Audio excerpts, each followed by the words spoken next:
అనగనగా ఒక పెద్ద పచ్చటి అడవిలో అనేక జంతువులు, పక్షులు, చెట్లు స్నేహంగా జీవించేవి. అక్కడి నదులు మధురంగా పారుతుండేవి, పూలు పరిమళం వెదజల్లేవి. ఆ అడవిలో ముగ్గురు స్నేహితులు ఉండేవారు. గజరాజు అనే ఏనుగు బలవంతుడు, కాని మనసు మృదువైనది. మాయల నక్క తెలివితేటలతో పేరు పొందింది. పాండా బొద్దుగా అమాయకంగా ఉండి అందరికీ నవ్వు పంచేది. వీరంతా ప్రతిరోజూ కలిసి ఆడుతూ, పండ్లు తింటూ, నదిలో స్నానం చేస్తూ. ఒకరోజు అడవికి ఒక వేటగాడు వచ్చాడు. అతను తన ఉచ్చులతో జంతువులను పట్టుకోవాలని ప్రయత్నించాడు. మొదట కుందేళ్లు, జింకలు అతని ఉచ్చులో చిక్కుకోవడం ప్రారంభించాయి. అడవిలోని గజరాజు, నక్క, పాండా ముగ్గురూ సమావేశమై, మన అడవిని మనమే రక్షించుకోవాలి, లేకపోతే మన అందరం బంధింపబడతాం అని నిర్ణయించుకున్నారు. గజరాజు తన బలంతో వేటగాడి ఉచ్చులు ఒకరోజు నక్క వేటగాడి సంచిలో మాంసం పెట్టి దాన్ని గజరాజు తోకతో దూరంగా విసిరింది.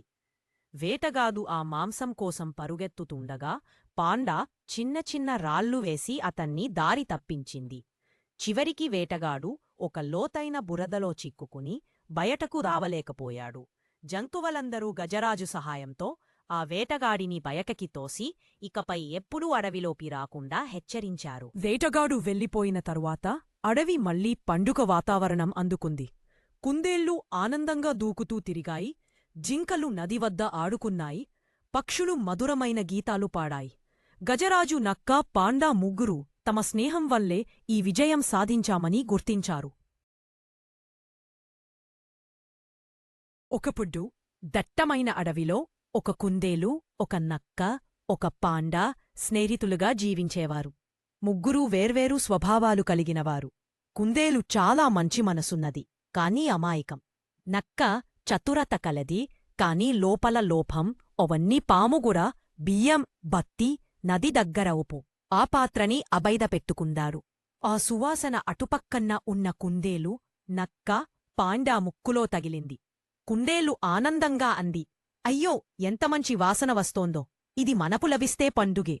నక్క కళ్ళు మెరిపిస్తూ అంది, కీర్ మనకే వచ్చింది, కాని దాన్ని ఎవరు తెచ్చుకోవాలి? ఎవరు మొదట తినాలి?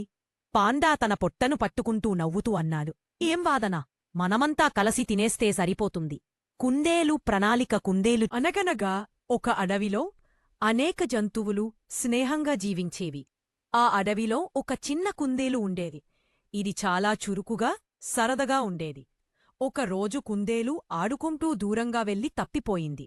అది భయంతో ఏడుస్తూ తిరుగుతుండగా ఒక జింక దారి కనిపించి దానికి సహాయం చేసింది. భయపడకు, నేను నిన్ను నీ ఇంటివద్దకి తీసుకెళ్తాను అంది.